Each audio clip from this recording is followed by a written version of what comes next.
The Admiral has bumped into an old friend. Audrey, hello. Ooh, off on holiday? Yes, but I can't help feeling I've forgotten something. Have you got your passport? Yes? Boarding pass? Yes. Sun cream? Yep. What about the children? Oh. With Admiral Platinum Travel Insurance, you get cover up to £3,000 for loss, theft or damage to your belongings, subject to policy limits and exclusions. No wonder it has a de facto 5-star rating. Other levels of cover are also available. Admiral, always looking out for you. Discover the biggest ever MyProtein range at Iceland and the Food Warehouse. With over 56 products to choose from, fueling your day has never been easier. Grab high-protein meals without the mess, without the fuss. Packed with nutrition, prepared and ready in minutes. Perfect for busy days, workouts, or anytime you need great food fast. Available now at Iceland and the Food Warehouse. T's and C's apply. See iceland.co.uk/terms.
Nunez and Ryan Ait-Nouri to be playing in this team as the fullbacks, and neither of them are playing. They're both on the bench. So I'm thinking that even though I've written this down as a back four, that it may well sort of morph from back three to back four, with O'Reilly sometimes as the left back and sometimes moving into midfield. So I think that is worth flagging.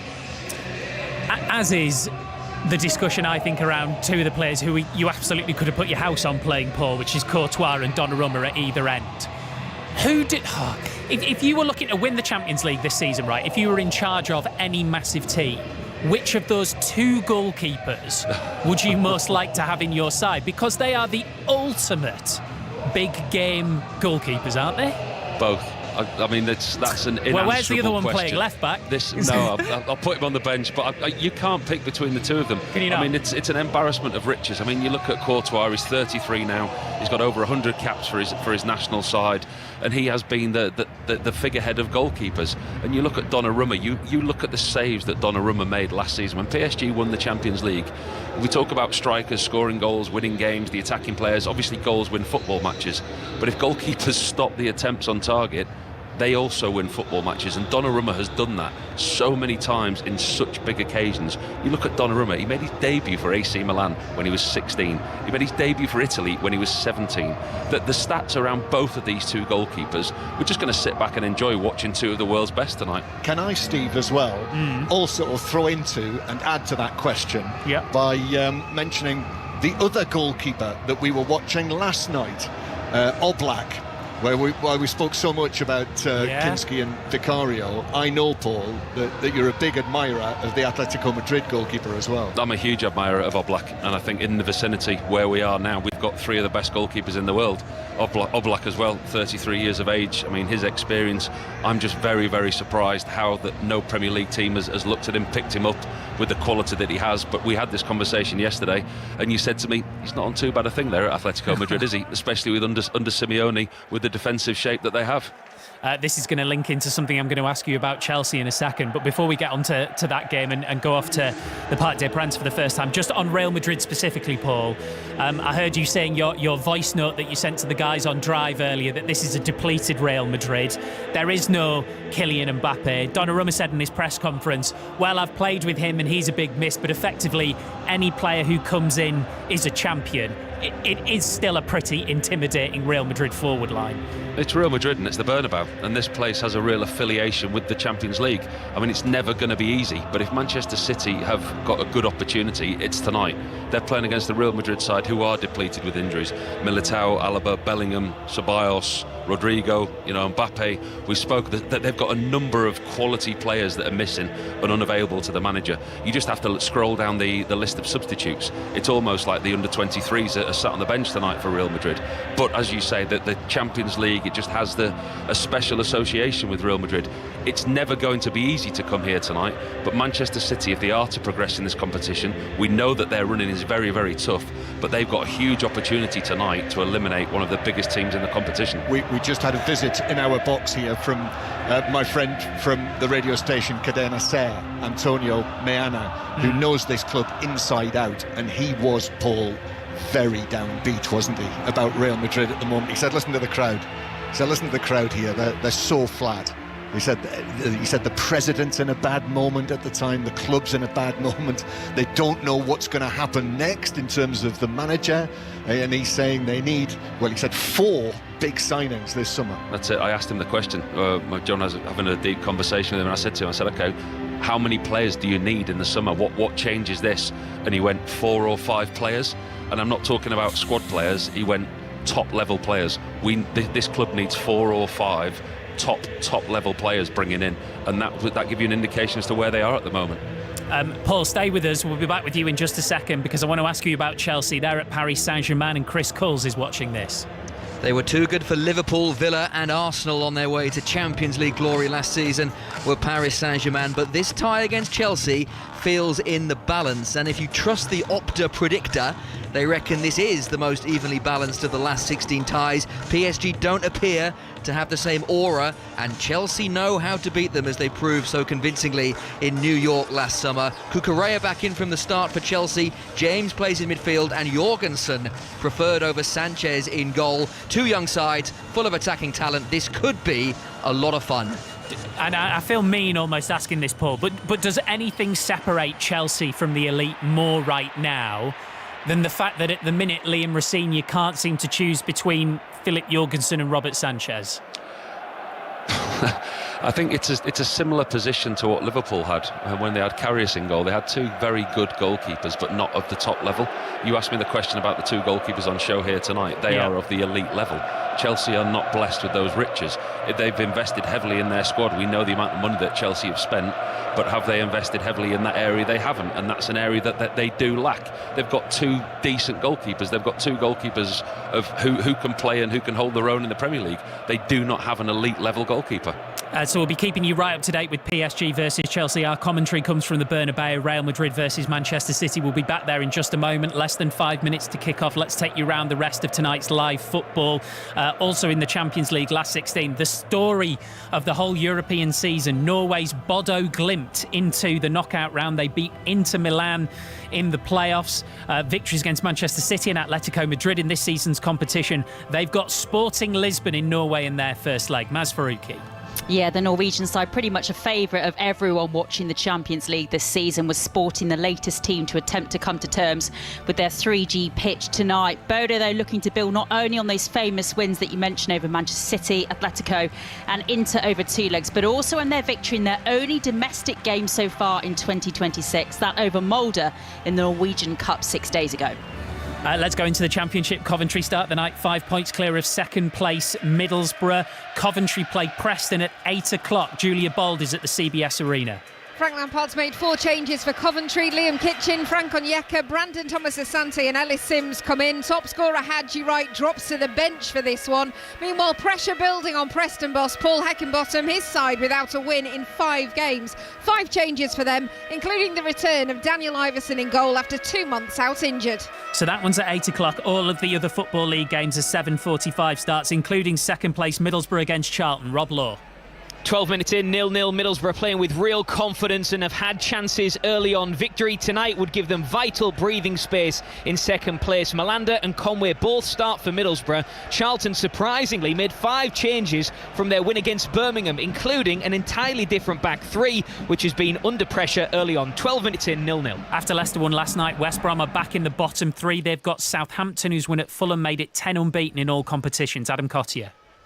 And Southampton have an FA Cup quarter-final against Arsenal to look forward to. They appear to have sustainable momentum, incomparable to the side head coach Tonda Eckert inherited in November. If they win this, they'll be a point away from the playoff places. West Brom haven't won a championship match for more than 2 months. They've only ever had one spell as a third-tier club, 0-0. And the other massive game at the bottom is at the Kassam. 23rd place Oxford United against Blackburn in 20th. Mike Miner. Yeah, Oxford 3 points from safety, Blackburn 3 points from the drop. So yes, an important night. Best chance so far the home sides. Will Lancashire failing to get a good enough touch on a low ball across the 6-yard box. We've played 12 minutes. It is Oxford United 0, Blackburn Rovers 0. And the two 7:45 kickoffs in League One. Currently Port Vale 0, Bradford City 0. Port Vale after their FA Cup heroics, of course, and AFC Wimbledon have just scored. They lead Blackpool by a goal to 0. Right, ready to go then inside the Bernabeu. Real Madrid versus Manchester City in the Champions League with Paul Robinson and correspondent John Murray. Yes, I'm just watching the very last of the handshakes as the players move along the line. It's Erling Haaland who walks away and peels off and unzips his bottle green tracksuit. Erling Haaland, who scored what turned out to be the winner here in the league phase in December from the penalty spot, the first goal that he'd scored in this stadium, and he joins the rest of his team down there for the photographs, arms round the shoulders.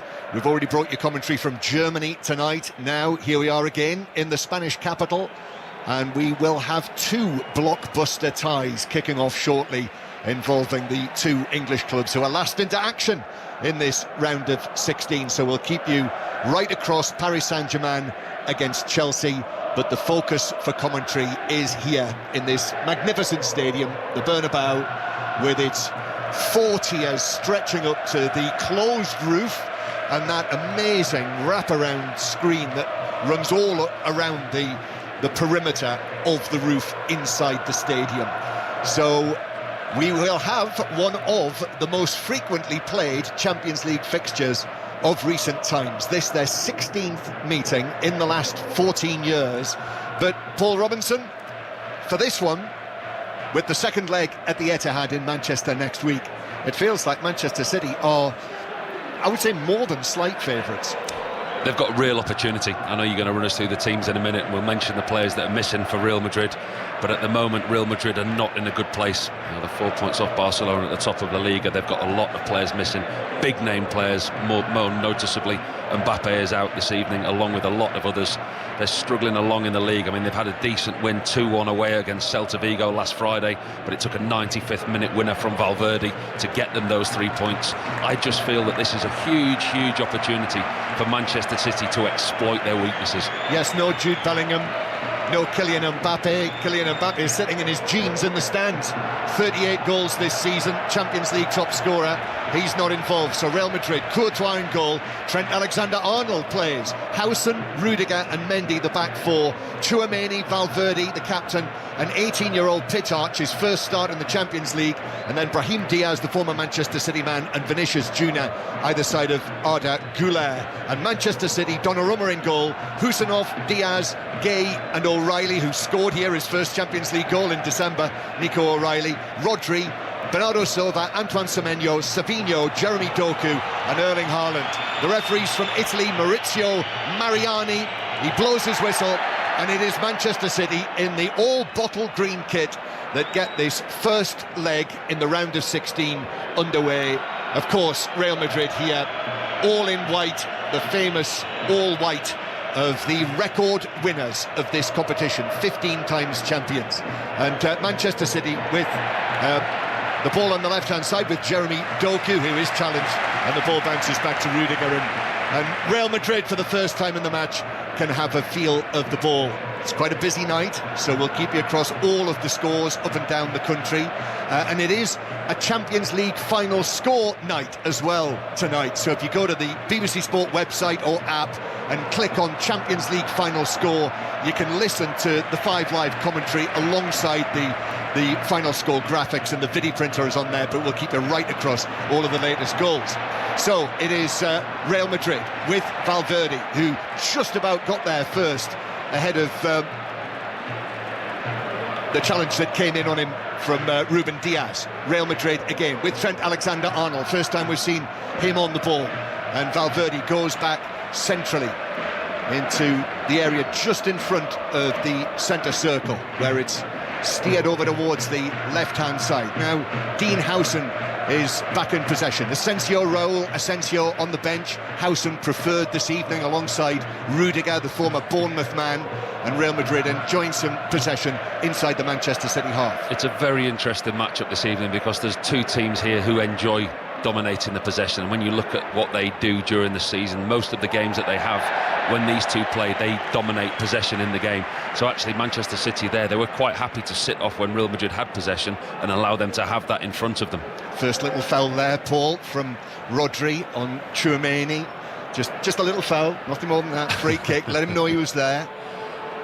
I think it's he's come back into the side, hasn't he, for Manchester City. We know how important he is, the record that Manchester City have without Rodri. He's an integral part of everything that they do. He's key to what Pep Guardiola wants, and the next conversation we'll have about Rodri, his contract's up in 2027. That'll be the next contract. You won't be thinking about that right now. This absolute titan of Spanish football, Rodri, Ballon d'Or winner in 2024, and gradually, I think, after all of the injury problems, showing more of his true self. Oh, Doku, that's brilliant. Goes round Tchouaméni. Doku to the edge of the penalty area, still going. Then the challenge comes in on him, goes down, but I think it took the ball as well. Ferland Mendy coming back with the challenge, and Real Madrid get it away. But what a run through the middle from Doku. That's brilliant from Jeremy Doku. He's playing outside left tonight, but his quickness, his decisiveness on the ball there, the turnover of possession, he wins the ball in the centre circle, and his run is straight, it's direct, it's very, very hard to pick up. Ends up being nothing, but it's a threat. And Paul, just when we look down on them from here, you know, they have kind of reverted to the back three, haven't they, with O'Reilly, while Diaz and Husanov have the ball in the central area. O'Reilly pushing right far forward, almost up to the edge of the penalty area, and joining in the front line. He's very much in the hybrid role that we call the full-back hybrid role, and actually it's very early on in the game, but he hasn't spent much time in the full-back position. It looks like it's going to be a back three when they're in possession. Kusanov, Diaz and Gay will be those three. And what Manchester City are doing, actually, they're setting very, very high. There's a lot of players in and around Erling Haaland early in this game. Here's Mark